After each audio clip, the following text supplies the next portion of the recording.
1722년도에 사건이 있습니다. 어느 사건이 있는지 기억하시나요? 북왕국 이스라엘이 패망합니다. 그러니까 그 와중에 지금 활동한 예언자로서 있었다. 그게 바로 호세아다. 구약의 예언자들은 좀 특히 그 특징을 보면 하나님께 온전히 드려진 그런 자들이었습니다. 하나님께 온전히 드려지지 않으면 물론 예언자가 될 수 없겠죠. 특별히 몇몇 예언자들은 그들은 그 결혼 생활 그 자체도 하나님께 드려졌습니다. 예를 들면 예레미야 예언자한테는 하나님이 뭐라고 명령하셨습니까? 결혼하지 말라. 그래서 예레미야는 결혼하지 않고 살았습니다. 또 에스겔 예언자한테는 네 아내가 죽더라도 오지 말아라. 갑자기 아내를 데려가셨습니다.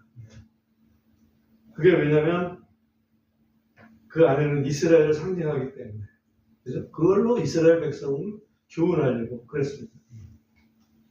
오늘 또 호세아 예언자한테는 뭐라고 얘기를 하냐면 가서 행음하는 여자를 아내로 삼으라. 우리가 결혼하려고 할 때 결혼 준비할 때 그 여자가 출신이 기생이다 만약에 그러면 결혼하려고 하겠어요? 어렵죠? 그런데 지금 하나님은 호세아 예언자한테 너는 그런 여자를 아내로 삼으라 이렇게 말씀하십니다. 왜냐하면 그 예언자의 삶을 통해서 하나님과 이스라엘과의 관계를 이렇게 설명해 주시려고 그렇게 했습니다. 그러니까 예언자의 삶은 우리가 지금 생각하는 그런 삶보다는 훨씬 더 힘든 삶이었다 이렇게 볼 수가 있습니다. 우선 호세아서 1장으로 가서 호세아서 1장 2절을 한번 보겠습니다. 2절 보면 호세아로 말미암은 주의 말씀의 시작이다. 주께서 호세아에게 이르시되 가서 행음하는 아내와 행음으로 인한 자식들을 취하라. 이는 그 땅이 주를 떠나 크게 행음하였기 때문이라 하시더라. 하나님께서 이렇게 명령을 하셨습니다. 그 명령에 호세아는 바로 순종을 합니다. 그래서 3절에 보면 이에 그가 가서 디블라임의 딸 고멜을 취하였더니 그녀가 수태하여 그에게 아들을 낳았더라. 그래서 고멜이라고 하는 여자는 행음하는 여자였습니다. 그 여자를 아내를 취해서 그에게서 아들을 낳게 됩니다. 근데 그 아들 이름을 줘주시죠. 4절에 보면 이에 주께서 그에게 이르시되 그의 이름을 예스르엘이라 부르라. 개역하늘에서는 이스라엘 이렇게 표현되어 있고요. 예스르엘 이렇게 킹제임스 지역에서는 표현을 좀 바꿨습니다. 왜 이렇게 바꿨는지는 정확히는 알지 못합니다. 다만 예스르엘을 원어상으로 히브리 원어상으로 한번 읽어보니까 예스르엘이라고 보기는 그렇고 이스라엘 이렇게 읽는 게 좀 더 정확합니다. 자라라고 하는 그런 단어하고 엘이라고 하는 하나님하고의 합성어입니다. 그래서 그 이스라엘 이게 좀 맞는데 그 자라라는 것은 씨를 뿌린다 이제 그런 의미가 있습니다. 그러니까 하나님이 씨를 뿌렸다 그 얘기죠. 하나님이 씨를 뿌렸다. 이스라엘 백성은 하나님이 씨를 뿌린 백성이다. 그런 좀 고상한 의미가 있습니다.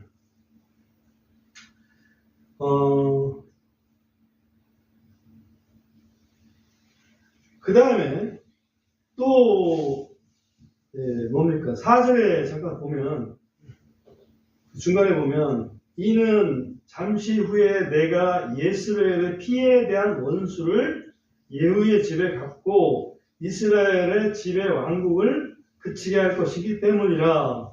그렇다고 해서 이름을 예스리엘이라고 하라 이렇게 하신 거예요. 좀 이해가 좀 쉽지 않습니다만 예후의 집에 갚는다 그 말은 예후가 지금 왕이 됐습니다. 아방을 이렇게 어찌 보면 처단하고 예후가 왕이 됐는데 그때 그 하나님께서 말씀하시기를 예후 너는 4대까지는 왕 노릇을 할 것이다 라고 이렇게 말씀하셨어요. 근데 실제로 예후는 4대까지 왕 노릇을 했습니다. 그리고 이제 또 반역에 의해서 그야말로 시엘 그 후손이 이제 시엘을 당함으로써 정권이 이제 바뀌게 됩니다.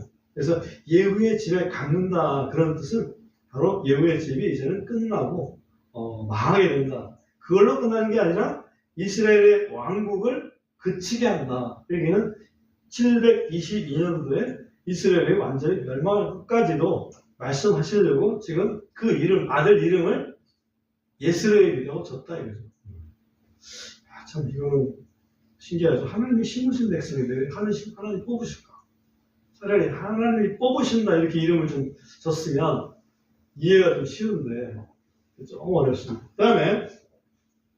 그 다음에 이제 6절에 가보면 호세아서 1장 6절에 가보면 또 그녀가 다시 수태하여 딸을 낳았더라. 하나님께서 그에게 이르시되 그녀의 이름을 로루하마라 부르라. 이는 내가 더 이상 이스라엘의 집에 긍휼을 베풀지 아니하고 라고 되어 있습니다. 이 긍휼을 베푼다 그게 루하마입니다. 그래서 로루하마는 그의 반대말이다. 그래서 그렇게 이름을 좀 줬습니다. 그 다음에 또 아들을 낳습니다. 9절에 가보면 8절에 가보면 이제 그녀가 루하마를 젖된 뒤에 그녀가 수태하여 아들을 낳았다. 이에 하나님께서 이르시되 그의 이름을 로암미라 부르라. 이는 너희는 내 백성이 아니요 또 나는 너희 하나님이 되지 아니할 것이기 때문이라. 이 백성, 내 백성이라는 뜻이 암미 이런 뜻입니다. 그래서 로암미라는 것은 내 백성 아니다. 이스라엘 백성을 하나님께서 내 백성 아니라고 이렇게 말씀을 하시는 그런 참 엄청난 일까지 일어나게 됩니다. 왜 하나님은 나는 널 더 이상 불쌍히 여기지도 않을 것이고 내 백성으로 여기지도 않을 것이다 라고 하셨을까? 그런 이스라엘의 말기를 보면 다 알 수 있는데 이스라엘이 하나님을 버리고 우상을 섬기기 때문에 그렇다면 너희는 내 백성이 아니다. 내가 너희를 불쌍히 여길 수도 없다. 그렇게 얘기를 하는 거죠. 그 한 단면이 2장 8절에 보면 이런 말씀이 있습니다. 호세아서 2장 8절 한번 보세요. 여기 보면 이는 내가 그녀에게 곡식과 포도음료와 기름을 주었고 그들이 바알을 위해 준비한 은과 금도 그녀에게 더해준 것을 그녀가 알지 못하였기 때문이라. 무슨 얘기냐면 하나님께서 사람이 꼭 필요한 곡식, 포도음료, 기름을 다 공급해 주셨습니다. 그런데 누구에게 가서 감사를 하냐면 바알에게 가서 감사를 한다. 또 금과 은도 사실은 하나님이 주신 건데 바알에게 갔다가 바치더라 이거지. 이 참 가장 큰 문제입니다. 우리는 눈에 보이는 거에 뭔가를 우리의 마음을 쏟습니다. 바알이라는 뜻은 어떤 의미냐면 바알이라는 것은 소유한 자다 이런 뜻입니다. 주인이다 그런 뜻입니다. 아랍어에 속합니다. 바벨로니아어로서는 벨이라고 합니다. 바알. 그래서 뭘 소유했는지 그걸 보고 항상 바알을 붙여. 예를 들면 꿈꾸는 사람은 저 사람은 꿈을 소유했는데 꿈의 바알이야. 화난 사람은 저 사람은 분노의 바알이야. 또 나르는 새를 보면 저건 날개의 바알이야. 또 동맹국들은 언약의 바알들이다. 이런 표현을 써요. 실제로.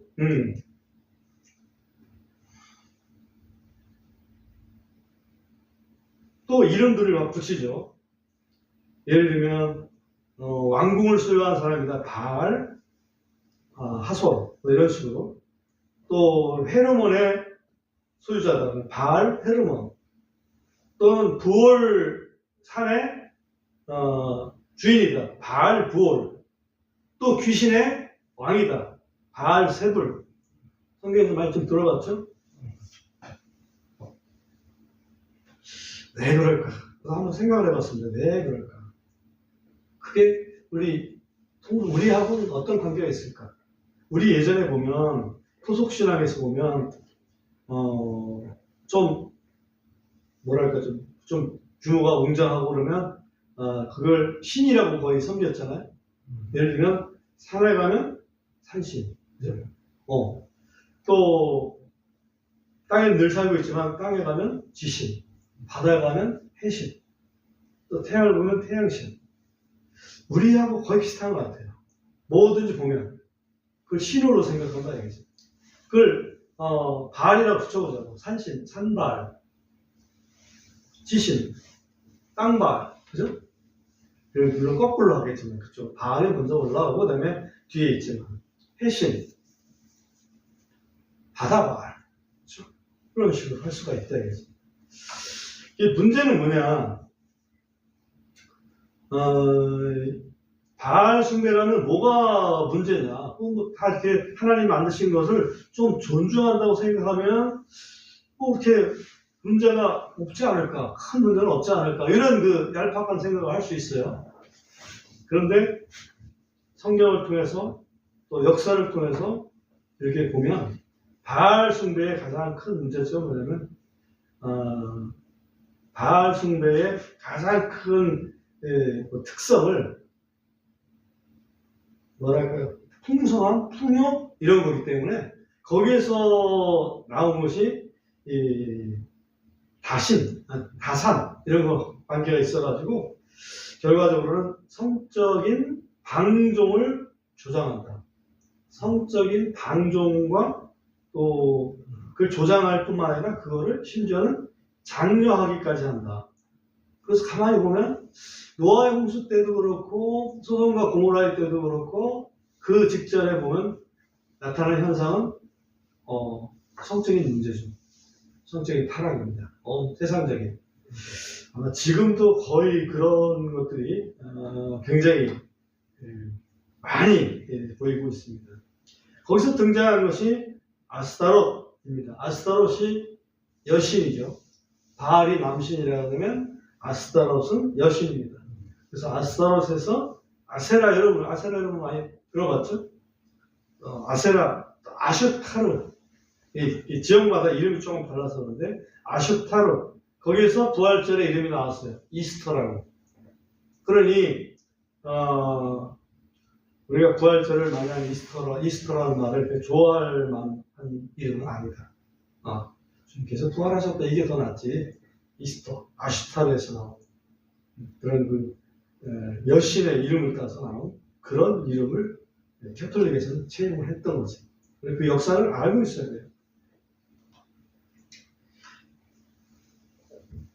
특별히 바알 신이 이스라엘에 들어오게 된 그 경로를 가만히 보면 맨 처음에 들어온 거는 솔로몬 때였습니다. 솔로몬이 아주 하나님께서 지혜롭게 해주시니까 그의 그 명성이 자자했지 않습니까? 그래가지고 이방에서 여러 사람들이 이제 컨택을 하는 거죠. 이방 여인들을 사랑하게 됐습니다. 그 이방 여인들을 사랑하다 보니까 이방 여인들이 가져온 이방 신들을 섬기게 되었습니다. 그걸 하나님이 경고를 했었어요. 경고했는데도 불구하고 그렇게 했습니다. 그 다음에 또 한 단계 더 점핑을 한 것은 뭐냐면 아하방 때에 여러분 아시겠지만 아하방의 부인 이름이 뭐예요? 이세벨이죠. 근데 그 이세벨이 시돈 땅의 왕의 딸에서 시돈 땅의 공주였는데 그 시돈 땅의 왕이 이름이 엣바알이었어요. 엣바알. 이게 바알이 들어가는 바알 숭배의 아주 어쩌면 제사장 같은 그런 격이었는데 그의 딸을 아내로 삼으면서부터 바알 숭배는 아주 그냥 본격화됐다. 바알 우상도 만들어 놓고 아세라 우상도 만들어 놓고 결과적으로 10계명 중에서 제2계명을 정면으로 무시하는 그런 일을 아하방이 허용을 했어요. 바알 신전, 바알 제단 다 건설했습니다. 그게 문제가 됐던 거죠.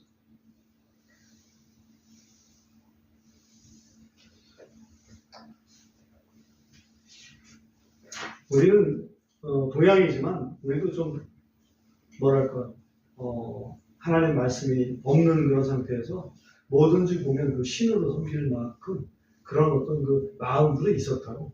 근데 그게 성적인 타락까지 발전을 안 해서 그렇지, 유교가 잡아져서 그렇지, 그죠? 우리도 그럴 수도 있는 충분한 가능성이 있었어요. 그런데 이스라엘은 불행하게도 그렇게 됐었다. 그 다음에 호세아서 2장 13절을 잠깐 보면 이런 말씀이 있어요. 그녀가 바알림을 섬긴 날들대로 내가 그녀에게 징벌을 하리니. 이 그녀는 이스라엘 백성을 얘기하는 거예요. 이스라엘 백성이 바알림은 바알의 복수형입니다. 바알들을 섬긴 날들대로 내가 그녀에게 징벌을 하리니. 그때는 그녀가 그것들에게 분향하고 귀고리들과 보석들로 자기를 치장하였고, 또 그녀가 자기의 연인들을 따라가고 나를 잊었다. 자기의 연인은 바로 바알이에요. 그 우상들을 쫓아갔고 여호와를 잊었다라고 주가 말하노라 이렇게 말씀하셨죠. 그래서 그를 섬기는 날만큼 내가 징벌을 하겠다라고 말씀하십니다. 그 다음에 재미있는 표현이 하나 있는데 호세아서 2장 23절에 한번 가보십시오. 23절을 보면 또 내가 땅에서 그녀를 내게로 심을 것이요. 아까 심는 하나님, 그 이름이 뭐라고 그랬습니까? 첫 아들, 그죠? 예스루엘. 그건 이스라엘. 제 발음은 이스라엘이고, 그 표현은 예스루엘. 예스루엘이 하나님 심는다 그런 뜻이거든요. 그녀를 내게로 심을 것이요. 하나님 심었는데 다 버렸지 않습니까? 또 내가 긍휼을 얻지 못했던 그녀에게 긍휼을 베풀며. 긍휼이 없다. 그거는 로하마라고 했죠. 그 다음에 또 내가 내 백성 아니었던 자들에게 이르기를 너는 내 백성이라고 하겠다. 로암미. 근데 암미를 하겠다 이거죠. 그들은 이르기를 주는 나의 하나님이시이다 하리라. 그래서 2장 23절에 보면 이스라엘 백성이 완전히 제켜졌다가 다시 그들을 하나님 앞으로 돌이키게, 하나님의 백성, 하나님의 불쌍히 여기시는 것, 하나님이 심으신 자, 이런 식으로 바꿔주시겠다는 어떤 그 희망을 여기서 노래하고 있습니다. 그러니까 호세아서는 이스라엘이 잘못한 것을 그냥 그대로 적나라하게 보여주시면서 그들을 징계하시겠지만은 끝에는 희망을 주시겠다는 그런 의미가 있습니다. 그 다음에 우리가 이제 두 번째 주제로 한번 들어가면 5장으로 가보겠습니다. 5장 1절에 가보면 오 제사장들아 너희는 이것을 들으라. 하나님께서 명령을 하시죠. 너희 이스라엘의 집아 귀를 기울이라. 오 왕의 집아 너희는 귀를 기울이라. 이는 너희가 미스바 위에 놓인 울무가 되고 다볼 위에 친 그물이 되었으므로 심판이 너희를 향해 있기 때문이라.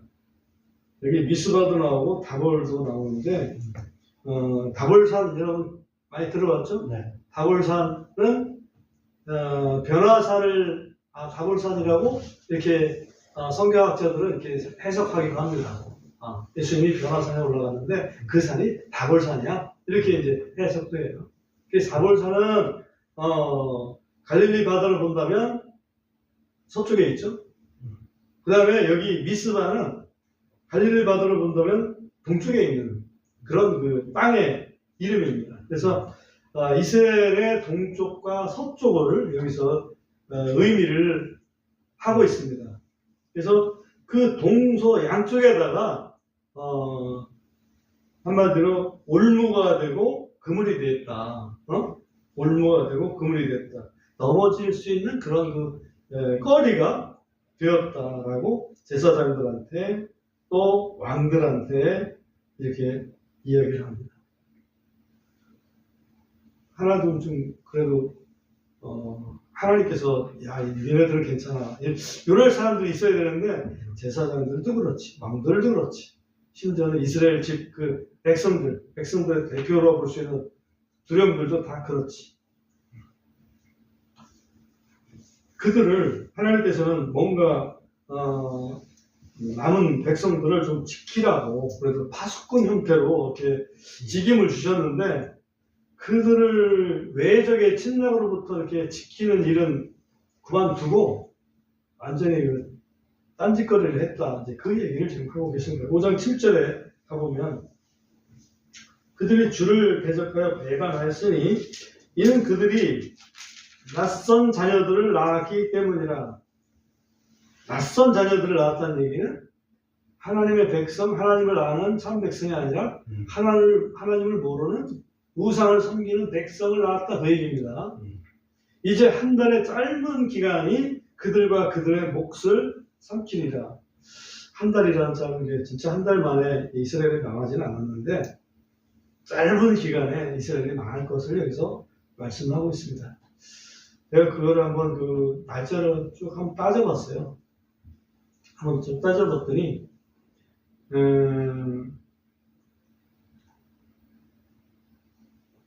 뭡니까 그 예후의 4대가 왕노릇을 한 그 시간이 있고 그 다음에 그게 끝나는 시점이 BC 746년도예요. BC 746년도. 그러고 나서 BC 722년도에 망합니다. 망하는데 BC 746년도에서 BC 732년 사이 14년 사이에 6명의 왕이 시해로 바뀌어요. 이거 나라가 되겠어요? 14년 동안에 6명이 시해당해서 왕권이 바뀐다니까? 요즘 우리나라는 이제 탄핵시켜가지고 왕권이 바뀌려고 그러는데, 그것도 혼란스러운데, 시해로, 그러면 얼마나 혼란스럽겠습니까?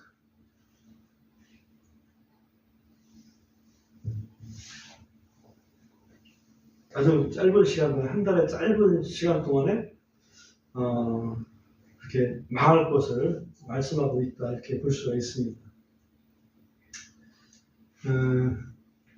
그 다음에 5장 8절에서 보면 너희는 기브아에서 뿔나파를 불고 라마에서 나팔을 불며 베다웬에서 크게 외쳐 이르기를 오 베냐민아 내 뒤를 쫓는다 하라. 책망하는 날에 에브라임이 황폐하게 되리라. 내가 이스라엘 지파들 가운데 반드시 있게 될 일을 알려노라.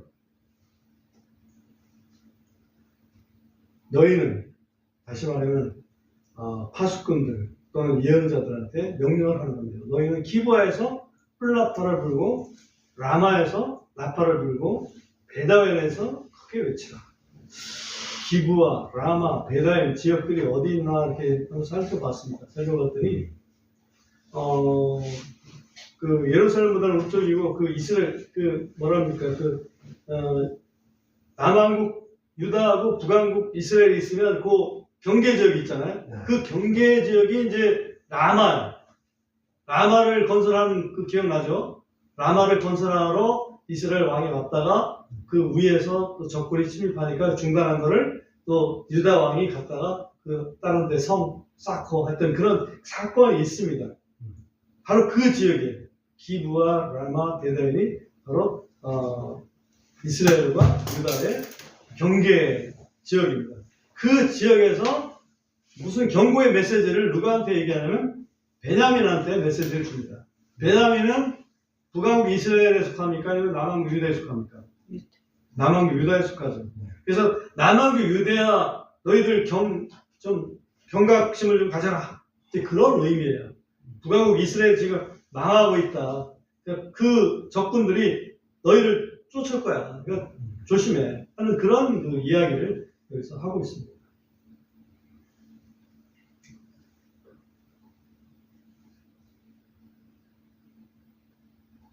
라마 관련된 부분 우리가 익숙한 거지만 한 군데만 찾아보겠습니다. 열왕기상 15장. 열왕기상 15장을 펴서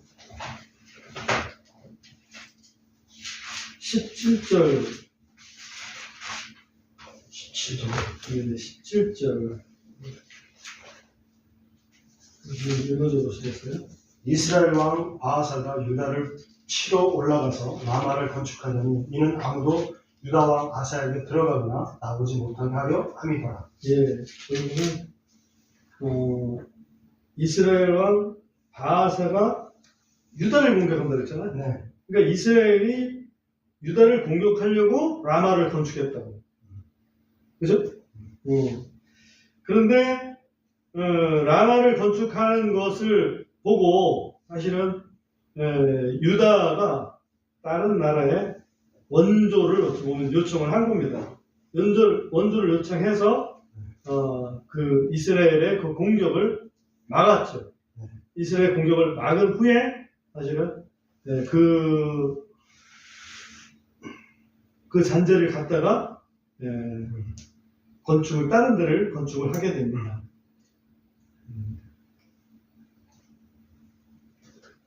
그것은 조금 본문에 있지 않겠습니다. 네. 그때 그 건축한 것이 베냐민의 게바 또 미스바 이런 것들을 건축했다라고 성경은 기록하고 있습니다. 네. 그 다음에 다시 본문으로 좀 돌아와서 보겠습니다. 호세아서 6장 1절 보면 오라 우리가 주께로 돌아가자. 이것은 호세아 예언자가 그런 상황을 알기 때문에 회개하자 이제 그런 호소를 백성들에게 합니다. 이는 그분께서 찢으셨으나 그분께서 우리를 낫게 하실 것이요 그분께서 치셨으나 그분께서 우리를 싸매어 주실 것이기 때문이다. 그래서 우리 회개합시다 그랬어요. 그래서 회개하나보다 그래가지고 7장으로 가면 7장 1절에 보면 내가 여호와께서 이 말이에요. 여호와께서 이스라엘을 치료하고자 할 때 왜 호세아가 이렇게 회개를 이렇게 촉구를 하니까 그래서 이스라엘 이제 좀 치료를 해줘야 되겠구나 이렇게 하려고 했더니 그때의 에브라임의 불법과 사마리아의 사악함이 드러났도다. 어떤 불법이고 어떤 사악함이냐 그게 오늘의 그 제목을 만들어낸 그 부분입니다. 여기에 기본적으로는 1절의 후반절에 보면 세 가지 죄를 여기서 열거하고 있습니다. 이는 그들이 거짓을 행하고 거짓말쟁이고 그 다음에 도둑은 안으로 들어가고 이 말은 안에서는 도둑질하고 그 말이에요. 그 다음에 강도 때는 밖에서 노력한다. 밖에서는 강도짓 한다. 안에서는 도둑질하고 밖에서는 강도짓하고 또 거짓으로 행하고 이 세 가지 죄악이 있더라 이거지. 그 악을 가지고 거짓과 악을 가지고 뭐를 하냐 3절에 보니까 그들이 자기들의 사악함으로 왕을 기쁘게 하고 또 자기들의 거짓말로 통치자들을 기쁘게 한다. 뭔가 이 우리나라의 현상하고 좀 이게 겹쳐지는 느낌이 딱 들어가는 거예요. 사기쳐서 권력 가지고 있는 사람한테 아부한다 이거지. 그럼 권력 가지고 있는 사람은 자기한테 뭔가 주니까 그래 사기 더 쳐. 사기 친다고 생각하지 않거든 지금. 사기 더 쳐. 잘하고 있어. 이런 얘기죠. 도둑질 더 해. 사실 도둑질 한다고 생각하지 않고 있거든. 왠지 그런 모습이 여기서 보입니다. 나는 이거 좀 이스라엘 좀 어떻게 다시 좀 싸매어주려고 했더니 이게 속이 엉망이거든. 그 얘기를 지금 하고 계신 거예요. 특별히 4절부터 있는 말씀 중에서 이제 화덕 얘기가 나옵니다. 이 부분만 좀 우리가 좀 생각해 보려고 합니다. 4절 보세요. 그들은 모두 가늠하는 자들로서 빵 굽는 자에 의해 달궈진 화덕처럼 한다고 했어요.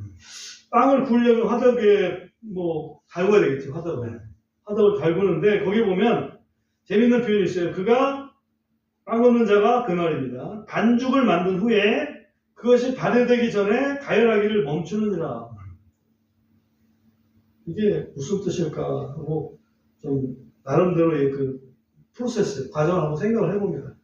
우리가 빵 만들 때 빵을 반죽을 한 다음에 그거를 좀 발효시키기 위해서 어떻게 합니까? 좀 따뜻한 곳에 그냥 놔두죠, 시간 동안.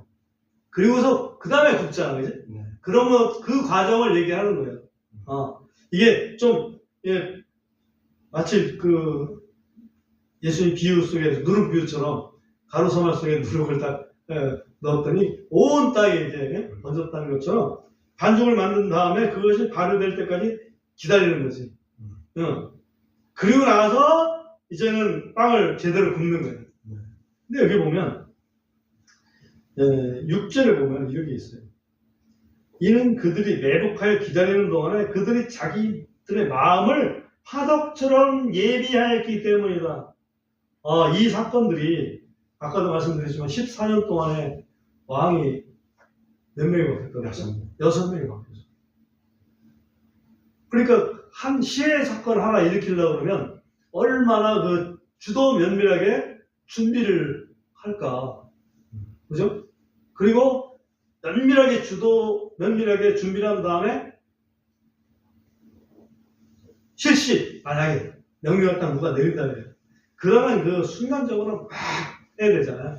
그러니까 완전히 화덕이 완전히 달궈진 상태에서 밀가루를 반죽을 탁 넣어서 빵을 만든다는 거예요. 사실은 더 잘 조절을 해야 되잖아요.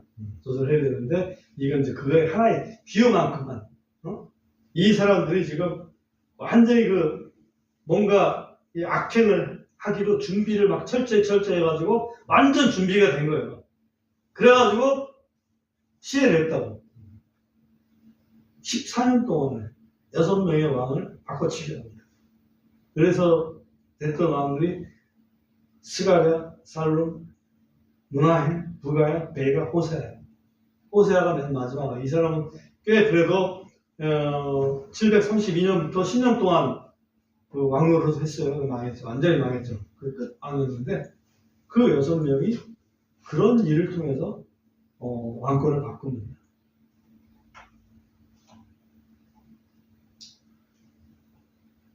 그들의 빵 굽는 자가 밤새도록 자다가 아침에 불꽃처럼 그것에 불을 붙이는 자. 그들이 모두 화덕처럼 뜨거워져 자기들의 재판관들을 삼켰고, 화덕처럼 뜨거워져서 재판관들을 삼켰고, 이제 왕들을 다 쏟아냈죠. 그들의 왕들은 모두 넘어졌도다. 그들 가운데 내게 부르짖는 자가 아무도 없도다. 문제는 그런 일을 당함에도 불구하고 하나님을 찾는 자가 없다는 거지. 하나님을 찾는 자가 없습니다. 호세아 7장 16절 한 구절만 마지막 보겠습니다. 7장 16절. 우리 한번 같이 한번 읽어보겠습니다. 7장 16절. 그들이 시작. 그들이 돌아와 지극히 높으신 이에게 돌아오지 아니하니 그들은 형수는 활과 같도다. 그들의 통치자들은 자기들의 혀의 사망으로 인하여 칼날에 쓰러지니 이것이 이집트 땅에서 그들에 대한 조롱거리가 되리라. 여기 보면 하나님께는 안 돌아와요. 돌아온다고 하는데 하나님께는 안 돌아와. 이거 참. 뭔가 좀 후회를 한다는 얘기겠죠, 그죠? 후회하지만 하나님께는 안 돌아와. 가요리다 같이.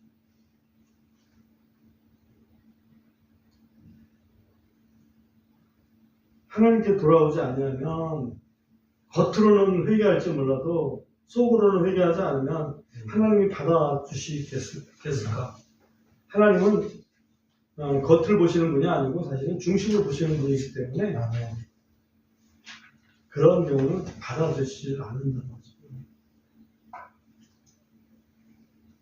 자, 호세아서에 있는 몇 가지 명령을 좀 살펴봤습니다. 호세아가 행용하는 여인을 아내로 맞이한 것처럼 하나님이 이스라엘, 그야말로 우상 숭배하는 그 이스라엘을 아내로 맞이했던 거죠, 그죠? 맞았습니다. 그런데 거기에서도 이스라엘은 하나님을 버리고 행음을 계속합니다. 그렇다면 하나님의 심판을 면할 길은 없다. 그죠? 우리가 정말 섬겨야 될 분은 살아계신 하나님, 창조주 하나님 합니다. 이걸 반드시 기억할 필요가 있습니다.